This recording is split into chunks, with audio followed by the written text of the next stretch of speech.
سيئات أعمالنا من يهده الله فلا مضل له ومن يضلل فلا هادي له وأشهد أن لا إله إلا الله وحده لا شريك له وأشهد أن سيدنا وسندنا ونبينا وإمامنا ومولانا محمدا عبده ورسوله صلى الله عليه وعلى آله وصحبه وبارك وسلم تسليما كثيرا كثيرا أما بعد فأعوذ بالله من الشيطان الرجيم بسم الله الرحمن الرحيم لقد أرسلنا رسلنا بالبينات وأنزلنا معهم الكتاب والميزان ليقوم الناس بالقسط صدق الله العظيم.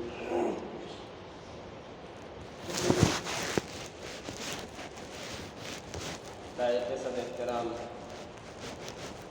بزرگوں اور دوستوں، گرمی کا موسم چل رہا ہے،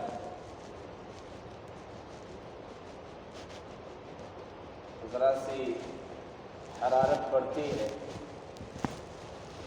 ٹمپریچر بڑھتا ہے تو یہ صورتحال ہوتی ہے کہ آدمی کو کہیں چین اور سکون نہیں ملتا۔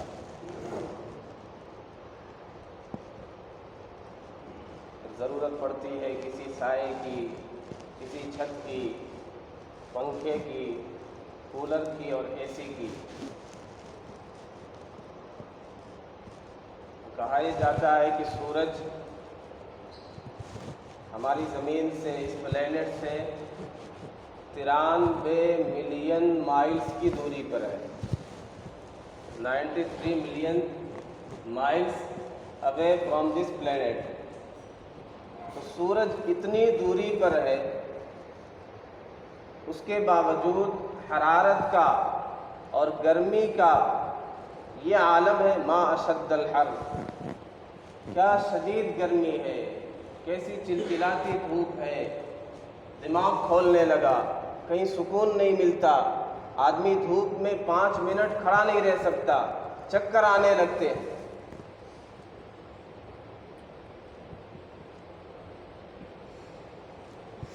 اور قیامت کا دن،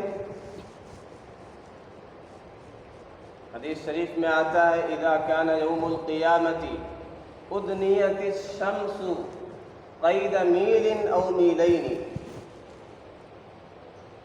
جب قیامت کا دن ہوگا وہ ایسا ہولناک دن ہوگا، ایسی تپش ہوگی، ایسی سورج کی تمازت ہوگی، سورج اتنے قریب کر دیا جائے گا جیسے انسان کے سر سے 1 میل یا 2 میل کی دوری پر۔ تو سورج اتنا قریب کر دیا جائے گا، یہ حدیث شریف میں آتا ہے، 1 میل یا 2 میل کی دوری پر ہوگا۔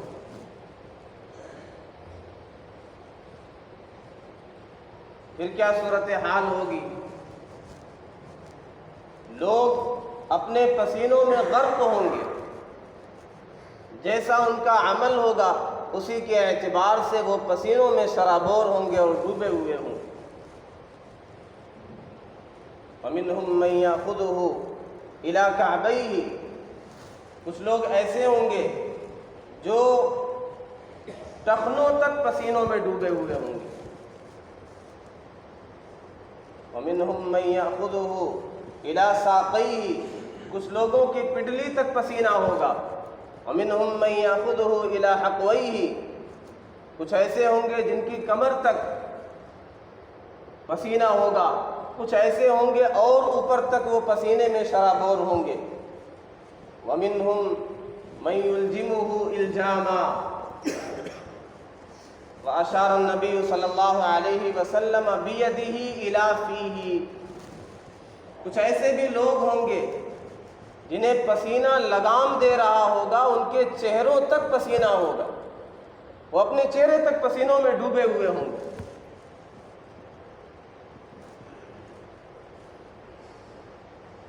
اس دن کوئی سایہ نہیں ہوگا، کوئی راحت کا سامان نہیں ہوگا، صرف ایک سایہ ہوگا۔ یوم لا ظل الا ظل عرشہ، یوم لا ظل الا ظلہ، اللہ کے عرش کا سایہ ہوگا۔ ایک عالم نفسی نفسی ہوگا، ہر کوئی پریشان ہوگا، کلیجے منہ کو آ رہے ہوں گے، دوست بھی کام نہیں آئیں گے، اپنے بھی ساتھ چھوڑ جائیں گے، والدین بھی اپنی اولاد کو نہیں پوچھیں گے، بیوی اپنے شوہر کا خیال نہیں رکھے گی، دوست اپنے دوست کو بھول جائے گا۔ یوم یفر المرء من اخیہ وامہ وابیہ وصاحبتہ وبنیہ لکل امرئ منہم یومئذ شأن یغنیہ، بھائی اپنے بھائی سے بھاگے گا، ماں باپ ایک دوسرے سے الگ ہوں گے، میاں بیوی ایک دوسرے کا حال پوچھنے والے نہیں ہوں گے، اور مجرم کی یہ حالت ہوگی یود المجرم لو یفتدی من عذاب یومئذ ببنیہ وصاحبتہ واخیہ وفصیلتہ التی تؤویہ ومن فی الارض جمیعا ثم ینجیہ۔ مجرم اور کافر انسان یہ چاہے گا کہ آج ساری کائنات ہی بدلے میں دے دے، بس اپنی جان چھڑا لے، اپنی بیوی کو، اپنے اولاد کو، اپنے بھائی کو سب کچھ دینے کے لیے تیار ہو جائے گا بدلے میں، بس اس کی جان بچ جائے۔ یہ قیامت، اس کی منظر کشی قرآن میں جا بجا کی گئی۔ القارعۃ ما القارعۃ وما ادراک ما القارعۃ یوم یکون الناس کالفراش المبثوث الحاقۃ ما الحاقۃ وما ادراک ما الحاقۃ یا ایھا الناس اتقوا ربکم ان زلزلۃ الساعۃ شیء عظیم یوم ترونها تذهل كل مرضعۃ عما ارضعت وتضع كل ذات حمل حملها وترى الناس سكارى وما هم بسكارى ولكن عذاب الله شديد الأخلاء يومئذ بعضهم لبعض عدو، جو جگری دوست ہیں، جو یار ہیں، یہ بھی ایک دوسرے کے دشمن بن جائیں گے، وہاں کوئی کسی کے کام نہیں آئے گا الا المتقین، تقوی کی دولت کام آئے گی، اعمال صالحہ کام آئیں گے۔ اس دن جب پسینوں میں لوگ ڈوبے ہوئے ہوں گے، کلیجے منہ کو آ رہے ہوں گے، ایک عالم نفسی نفسی ہوگا، کوئی کسی کا پرسان حال نہیں ہوگا، حق جل مجدہ جلال میں ہوں گے، اللہ کے عرش کا سایہ ہوگا، وہ کسے ملے گا؟ 7 اشخاص، انہیں اللہ کے عرش کا سایہ آتا ہوگا۔ ایک حدیث میں 7 طرح کے لوگوں کا تذکرہ ہے، اس کے علاوہ بھی چند اشخاص کا تذکرہ ہے دیگر احادیث میں۔ تو جن 7 طرح کے لوگوں کا تذکرہ ہوگا، یہ صحیح درجے کی روایت ہے، بلکہ اعلیٰ درجے کی صحیح روایت ہے۔ امام بخاری، امام مسلم دونوں نے اسے نقل کیا ہے۔ کون ہیں وہ 7 کیٹیگری کے لوگ، 7 قسم کے لوگ کون ہیں؟ ہم دیکھیں وہ کس طرح کے لوگ ہیں، ان کی صفات کیا ہے، اور ہم بھی یہ کوشش کریں ہم بھی ان میں سے ہو سکتے ہیں، ان کوالٹیز کو اپنے اندر پیدا کر کے، ان صفات کو، وہ اعمال صالحہ کر کے ہم بھی اللہ کے عرش کا سایہ حاصل کر سکتے ہیں۔ ارشاد فرمایا نبی اکرم صلی اللہ علیہ وسلم نے، راوی حدیث ہے سیدنا ابو ہریرہ رضی اللہ تعالی عنہ، فرماتے ہیں قال النبی صلی اللہ علیہ وسلم 7 یظلهم اللہ فی ظلہ، 7 قسم کے لوگ ایسے ہیں اللہ انہیں اپنے عرش کا سایہ دے گا۔ بعض محدثین یہ کہتے ہیں یہاں رحمت کا سایہ مراد ہے، لیکن راجح بات یہ ہے کہ عرش کا سایہ مراد ہے۔ یوم لا ظل الا ظلہ، اس دن اس کے علاوہ کوئی سایہ نہیں ہوگا۔ وہ کون ہے؟ نمبر 1 امام عادل، عادل اور منصف بادشاہ۔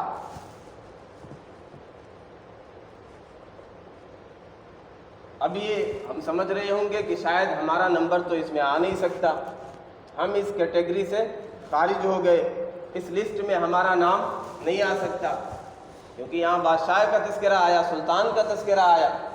یاد رکھیں محدثین یہ کہتے ہیں، علامہ نووی رحمۃ اللہ علیہ، علامہ ابن حجر رحمۃ اللہ علیہ، ملا علی قاری رحمۃ اللہ علیہ، وَيَلْتَحِقُ بِهِ كُلُّ مَنْ وَلِيَ مِنْ أُمُورِ الْمُسْلِمِينَ شَيْئًا فَعَدَلَ بِهِ، اس میں صرف بادشاہ اور سلطان یہ شامل نہیں ہے، اس کے علاوہ جو کوئی بھی امام، امام کے معنی کیا ہوتے ہیں؟ پیشوا کے، رہبر کے، لیڈر کے، مقتدی کے، ذمہ دار کے، اور عادل، عادل کسے کہتے ہیں؟ عام طور پہ یہ سمجھا جاتا ہے کہ برابر برابر دے دیا جائے، یہ انصاف ہے، یہ عدل ہے۔ نہیں، عدل اسے نہیں کہتے، عدل یہ کہتے ہیں، نبی اکرم صلی اللہ علیہ وسلم کی حدیث ہے، اعطِ کل ذی حق حقہ، جس کا جو حق ہے اسے وہ دے دینا، یہ انصاف ہے، یہ عدل ہے۔ اسی اسکول کے 2 اسٹوڈنٹس ہیں، ایک نے بہت محنت کی، بہت اچھی طرح تیاری کی، بہت اچھی طرح اس نے کاپی میں لکھا، ایک وہ ہے جو سال بھر کھیلتا رہا، اس نے وقت ضائع کیا، اس نے اچھے سے تیاری نہیں کی ایگزام کی۔ تو اب یہ انصاف نہیں ہوتا ہے، یہ عدل نہیں ہوتا ہے کہ 50-50 نمبرز دونوں کو دے دیے جائیں، بلکہ جس نے اچھا لکھا اسے اچھا نمبر دیا جائے، جس نے کچھ نہیں لکھا اسے فیل کر دیا جائے۔ یہ انصاف ہے، یہ عدل ہے۔ اولاد میں عدل کرنا ہے، کوئی بڑا ہے، کوئی درمیانی ہے، کوئی چھوٹا ہے، کوئی ایسا ہے جو دودھ پیتا بچہ ہے، ظاہر ہے اس کی خوراک دودھ ہی ہوگی، جو بڑا ہے اس کی خوراک الگ ہوگی۔ تو عدل کو اس کی ضد سے پہچانے۔ عدل کی ضد کیا ہے؟ ظلم ہے، اور ظلم کسے کہا جاتا ہے؟ وضع الشیء فی غیر محلہ، کسی چیز کو اس کے غیر محل میں، جو اس کی جگہ نہ ہو، جو اس کا مقام نہ ہو، تو غلط جگہ میں، غلط مقام میں رکھنا یہ ظلم کہلاتا ہے، تو صحیح جگہ میں رکھنا یہ عدل کہلائے گا۔ تو امام عادل، اس میں بادشاہ بھی ہے، پہلے نمبر پر وہ اس کا مستحق ہے، کیونکہ اس کے ماتحت ایک بڑی رعایا ہوتی ہے، بہت سے حقوق ہوتے ہیں، بہت سے لوگوں کی ذمہ داریاں ہوتی ہیں۔ تو وہ بادشاہ جو منصف ہو، جو عادل ہو، جس نے رعایا کے حقوق ادا کیے، جس نے انصاف کے ساتھ، عدل کے ساتھ حکومت کی، تو اسے اللہ کے عرش کا سایہ عطا ہوگا، جس دن اس کے علاوہ کوئی سایہ نہیں ہوگا۔ اس کے علاوہ ہر کوئی حاکم ہے، نگران ہے، ذمہ دار ہے، کوئی اپنے گھر کا مالک ہے، نگران ہے، ذمہ دار ہے، پیشوا ہے، کوئی اپنی دکان کا ذمہ دار ہے، پیشوا ہے، مالک ہے، کوئی اپنے بال بچوں کا ذمہ دار ہے۔ کلکم راع وکلکم مسئول عن رعیتہ، تم میں سے ہر شخص نگہبان ہے، ذمہ دار ہے، رہبر ہے اپنے ماتحتوں کے حوالے سے، اور پوچھا بھی جائے گا اس کے ماتحتوں کے حوالے سے کہ تم نے ان کا حق ادا کیا کہ نہیں کیا۔ لہذا ہم بھی غور کر لیں، ہم گھر کے ذمہ دار ہیں تو کیا ہم انصاف کرتے ہیں گھر میں؟ اپنے بچوں میں، اپنے لڑکوں میں، اپنی لڑکیوں میں، اپنی بیویوں میں، والدین میں؟ ہم شکوے تو بہت کرتے ہیں، کمنٹ بہت کرتے ہیں حکمرانوں پر، بادشاہوں پر، ذمہ داروں پر، عہدے داروں پر۔ ہم نہیں سوچتے کہ ہمیں جو چھوٹی سی حکومت ملی ہے، گھر کی جو سلطنت ہے، ہم اس میں کیا کرتے ہیں؟ کیا ہم اس میں انصاف کرتے ہیں؟ کیا ہم اس میں عدل کرتے ہیں؟ کیا ہم ہر ایک کو اس کا حق دیتے ہیں؟ کیا والدین کے ساتھ ہم انصاف کرتے ہیں؟ گھروں کی کیا صورتحال؟ عام طور پہ یہ ہے کہ ماں کے ساتھ اکثر بچے اولاد ہو جاتی ہیں، باپ کو پسے پش ڈال دیا جاتا ہے، کنارے کر دیا جاتا ہے۔ کتنے باپ ایسے ہیں جو ادھر ادھر نظر آ جائیں گے، گھر سے باہر نکال دیے گئے۔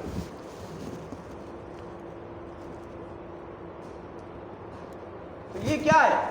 ہم شکوہ کرتے ہیں بادشاہ ٹھیک نہیں ہے، حاکم وقت ٹھیک نہیں ہے، ہمیں جو موقع ملا تھا، ہمیں جو ذمہ داری ملی تھی، ہمیں جو نگرانی ملی تھی، ہم نے اس میں کس حد تک انصاف کیا؟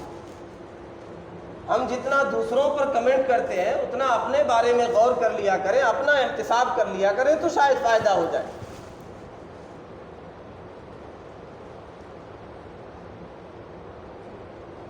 اب کوئی یہ کہے کہ میں تو نہ گھر کا بڑا ہوں، نہ میں نے شادی کی ہے، نہ میری اولاد ہے، نہ میری بیوی ہے، نہ مثلاً والدین بھی نہیں ہیں، اور میری کہاں حکومت ہے، میری کہاں سلطنت ہے؟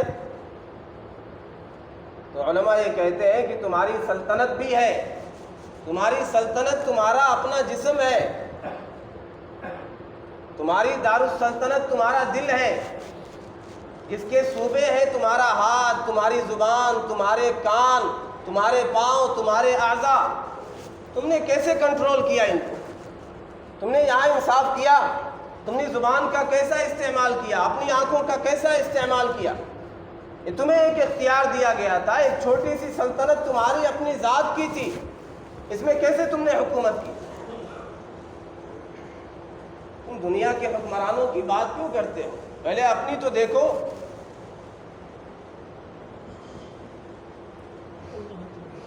ہمارے ہاتھ ہمارے کنٹرول میں تھے، ہماری زبان ہماری کنٹرول میں تھی، ہماری آنکھیں، لیکن کیا ہم نے ان کا صحیح استعمال کیا؟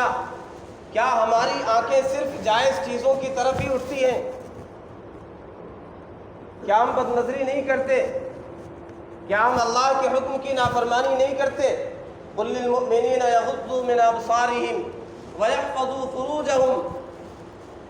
یہ ساری چیزیں عدل میں آتی ہیں۔ امام عادل ہم اس طرح بھی بن سکتے ہیں کہ اپنی زبان کا غلط استعمال نہ کریں، کسی کو گالی نہ دیں، جھوٹ نہ بولیں، کسی کو تکلیف نہ پہنچائیں، کسی کا استہزاء نہ کریں، کسی کی غیبت نہ کریں، کانوں سے غلط نہ سنیں، آنکھوں سے غلط نہ دیکھیں۔ اگر ہم اس میں انصاف کر لیں گے تو امید ہے اللہ تبارک و تعالی ہمیں بھی عرش کا سایہ عطا فرمائیں گے۔ تو یہ انصاف ایسی چیز ہے، قرآن میں اللہ تعالیٰ کا ارشاد ہے کہ ہم نے اس کے لیے انبیاء کو بھیجا، رسولوں کو بھیجا کہ انصاف قائم کریں، لِيَقُومَ النَّاسُ بِالْقِسْطِ۔ اور سب سے زیادہ بے انصافی کہاں ہوتی ہے؟ ہم دیکھ لیں۔ پھر ہم دوسروں کا شکوہ کیوں کرتے ہیں کہ ہمارے ساتھ ناانصافی ہوتی ہے، ہمارا حق نہیں ملتا ہے، ہمیں پریشان کیا جاتا ہے، ہم پر مظالم ڈھائے جاتے ہیں؟ جب ہم ظلم کریں گے، جو ہماری سلطنت ہو، ہماری ذات ہے، ہمارا گھر ہے، ہماری دکان ہے، اور کوئی مسجد کا ذمہ دار ہے، کوئی مدرسے کا ذمہ دار ہے، کوئی کسی کمپنی کا ذمہ دار ہے، سب اپنی اپنی فیلڈ میں غور کر لیں۔ متولی حضرات اپنی مسجد کے بارے میں غور کر لیں، کیا وہاں انصاف کرتے ہیں؟ کارندوں کے ساتھ ان کا کیا برتاؤ رہتا ہے؟ بلکہ جو ذمہ دار نہیں ہوتا وہ بھی اپنے آپ کو ذمہ دار سمجھتا ہے۔ میں یہ کہا کرتا ہوں کہ ہر مصلی اپنے آپ کو متولی سمجھتا ہے۔ میں اپنی شکایت نہیں کرتا ہوں، میرا یہ مزاج نہیں۔ مجھ سے تو لوگ بٹھا کر کے پوچھ رہے تھے، 3-4 لوگ، کہ آپ بتائیں کیا تکلیف ہوئی، آپ کو کیا پریشانی ہوئی، تاکہ ہم آئندہ کسی کو اس طرح کی پریشانی نہ لاحق ہو۔ لیکن میرا مزاج بالکل نہیں، میں اپنی بات نہیں کر رہا ہوں، ایک عام سی بات ہے۔ مساجد میں جو ائمہ کے ساتھ ہوتا ہے، جو وہاں کام کرنے والوں کے ساتھ ہوتا ہے، تو ہر مصلی اپنے آپ کو متولی سمجھتا ہے، حاکم سمجھتا ہے، امام کا اور خادم کا اور مؤذن کا۔ تو ہم جب انصاف نہیں کریں گے اپنے ماتحتوں کے ساتھ، اپنی رعایا کے ساتھ، اپنے نیچے والوں کے ساتھ، تو پھر ہم کیوں ایکسپیکٹ کرتے ہیں، امید کیوں رکھتے ہیں کہ ہمیں منصف حاکم مل جائے؟ تو پہلے اپنے آپ کو ہم بدلیں، اپنی حکومت، اپنی سلطنت میں ہم انصاف کو اور عدل کو نافذ کریں، پھر فیصلہ بھی ایسا ہی ہوگا اللہ کی طرف سے۔ تو نمبر 1، امام عادل، منصف اور عادل بادشاہ، منصف اور عادل امام۔ قرآن میں امام کا تذکرہ آیا ہے، دعا کی جاتی ہے، ربنا هب لنا من ازواجنا وذرياتنا قرة اعین واجعلنا للمتقین اماما۔ ہمیں متقیوں کا امام بنا دیجیے۔ تو میں یہ بتا رہا ہوں کہ آپ یہ نہ سمجھیں کہ صرف یہ بادشاہی کے لیے، تو کہا گیا ہماری اولاد کو نیک بنا دیجیے، آنکھوں کی ٹھنڈک بنا دیجیے، تاکہ ہم متقیوں کے امام ہوں، ظالموں کے امام نہ ہوں۔ تو پتہ یہ چلا امام ہیں آپ۔ اگر آپ کی اولاد آنکھوں کا ٹھنڈک بن گئی، نمازی دیندار ہو گئی، تو متقیوں کے امام آپ کہلائیں گے۔ اور اگر بے دین ہے، غلط راستے پر ہے، ظالم ہے، تو پھر آپ ظالموں کے امام۔ تو نمبر 1 امام عادل۔ نمبر 2 وشاب نشأ فی عبادت ربہ، وہ نوجوان جو اپنے رب کی عبادت میں پروان چڑھا، اس کی جوانی رب کی عبادت میں گزر رہی ہے، نماز میں، روزے میں، حج میں، جوانی میں یہ عبادتیں کر رہا ہے۔ ہمارے معاشرے کا کیا ماحول ہے؟ اگر کوئی نوجوان داڑھی رکھ لے، وہ جماعت میں چلا جائے، نمازیں پڑھنے لگے، امام صاحب کے پاس بیٹھنے لگے، تو والدین ہی اعتراض کرتے ہیں، ابھی سے ملا جی بن گئے، ابھی سے مولوی صاحب بن گئے، ابھی سے بابا بن گئے۔ یہاں کتنی بڑی بشارت ہے، کتنا خوش نصیب ہے وہ نوجوان جو جوانی میں اپنی زندگی کو عبادت میں لگائے۔ فارسی کا مشہور شعر ہے، در جوانی توبہ کردن شیوہ پیغمبریست، وقت پیری گرگ ظالم می شود پرہیزگار۔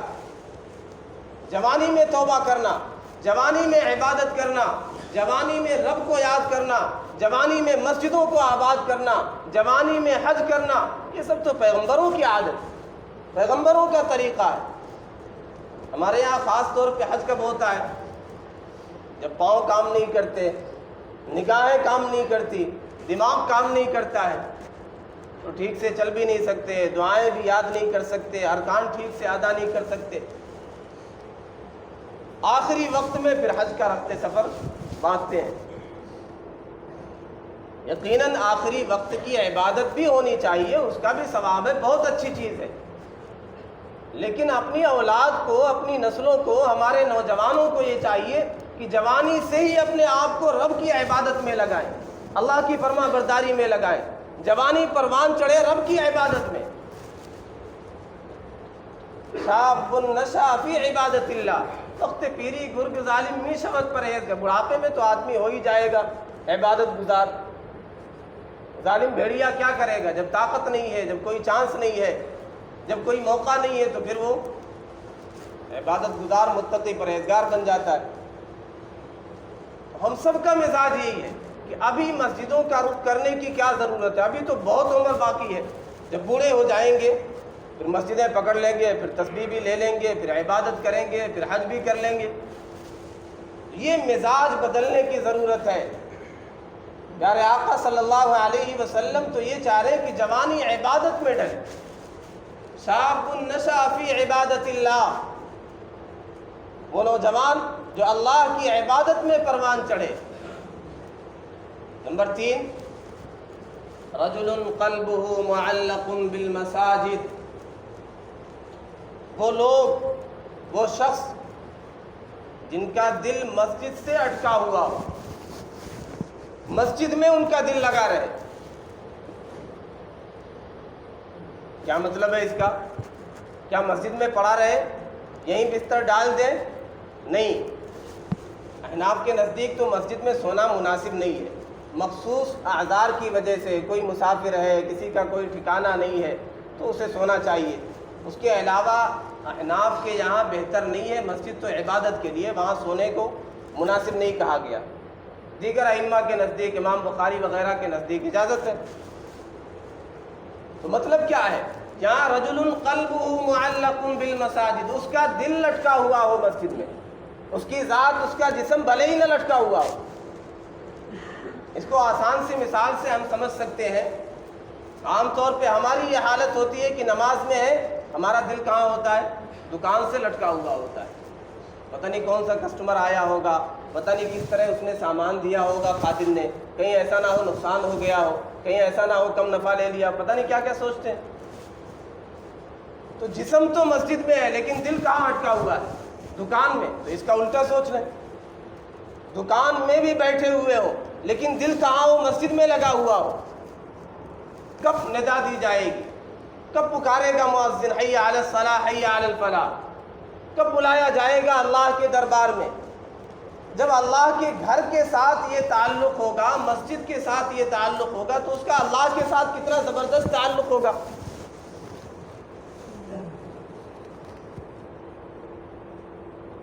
اور یہ ہے کسی خاص مسجد کا تذکرہ نہیں، مساجد ہے۔ بعض لوگ ایسے ہوتے ہیں مستقل سفر میں رہتے ہیں، مثلا کوئی ڈرائیور ہے گاڑی چلاتا ہے، اب اس کا ٹائم عصر کا مغرب کا وہ راستے میں ہے، تو ایسے لوگ ہوتے ہیں اللہ کے نیک بندے، اتنا اہتمام رہتا کہ راستے میں جو مساجد ہیں ان کا ٹائم پتہ رہتا ہے، تو اس کا اہتمام کرتے ہیں کہ میں عصر یہاں پڑھ لوں گا، یہاں اتنے بجے جماعت ہوتی ہے، مغرب اس مسجد میں اتنے بجے ہے، میں وہاں مغرب پڑھ لوں گا۔ تو ان کا بھی دل گویا مسجد میں اٹکا ہوا ہے۔ تو وہ اشخاص رجل قلبہ معلق بالمساجد، جن کے دل مسجد میں لٹکے ہوئے ہوں، وہ اللہ کے عرش کے سائے میں ہوں گے۔ قیامت میں وہ پریشان حال نہیں ہوں گے، وہ پسینے میں ڈوبے ہوئے نہیں ہوں گے۔ ہم غور کر لیں، ہمارے نوجوان غور کر لیں کہ مسجد میں دل اٹکنا تو دور کی بات، مسجد سے قلبی تعلق ہونا تو دور کی بات، کیا ہم 5 وقتہ نمازوں میں حاضری ہو پاتے ہیں؟ صرف جمعے میں حاضری دیتے ہیں اور چاہتے ہیں رب کی جنت مل جائے، سارے مراحل آسانی سے گزر جائے۔ این خیالست و محالست و جنون، رب کی جنت اتنی آسان نہیں ہے، یہ مفت میں ملنے والی نہیں ہے۔ مسجد تو بنا دی شب بھر میں، ایمان کی حرارت والوں نے، من اپنا پرانا پاپی تھا برسوں میں نمازی بن نہ سکا۔ پھر ہمیں شکوہ ہوتا ہے کہ مسجدیں ہماری بند کر دی گئی ہیں، عبادت گاہیں بند کر دی گئی، مدارس بند کر دیے گئے، عبادت کرنے کا موقع نہیں دیا جا رہا ہے۔ جب ہم خود بند کر رہے ہیں، ہم خود ویران کر رہے ہیں، ہم صرف جمعے میں نماز پڑھنے کے لیے آتے ہیں، تو کیا ہمارا رب ہم سے ناراض نہیں ہوگا؟ جب تم خود آباد نہیں کرنا چاہتے ہو تو اللہ کو کیا ضرورت ہے زبردستی تمہیں پکڑ کے لائیں گے؟ تو اللہ کا نظام، اللہ کی سنت یہ نہیں ہے کہ زبردستی کسی کو پکڑ کے سیدھے راستے پر ڈالا جائے۔ سیدھا راستہ بھی دکھلا دیا گیا، اور جو غلط راستہ ہے، غلط لوگوں کا راستہ ہے، وہ بھی بتلا دیا گیا۔ فَأَمَّا مَنْ أَعْطَى وَاتَّقَى وَصَدَّقَ بِالْحُسْنَى فَسَنُيَسِّرُهُ لِلْيُسْرَى وَأَمَّا مَنْ بَخِلَ وَاسْتَغْنَى وَكَذَّبَ بِالْحُسْنَى فَسَنُيَسِّرُهُ لِلْعُسْرَى وَهَدَيْنَاهُ النَّجْدَيْنِ۔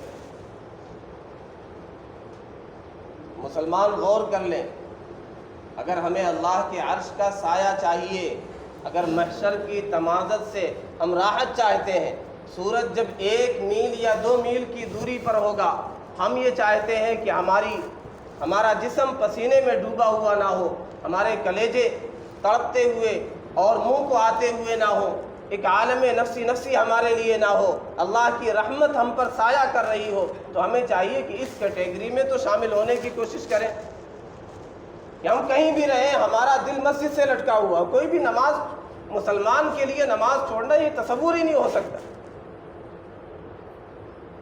صحابہ کے بارے میں کہیں ایسا سنا کہ حضور چھوٹ گئی نماز، فجر چھوٹ گئی، ظہر چھوٹ گئی، بعض واقعات ایسے کروائے گئے، سب کو سلایا گیا، نبی اکرم صلی اللہ علیہ وسلم پر بھی نیند طاری کی گئی تاکہ پتہ تو چل جائے مسائل قضا کے، ورنہ وہاں تو تصور نہیں تھا کہ نماز چھوڑتے ہو۔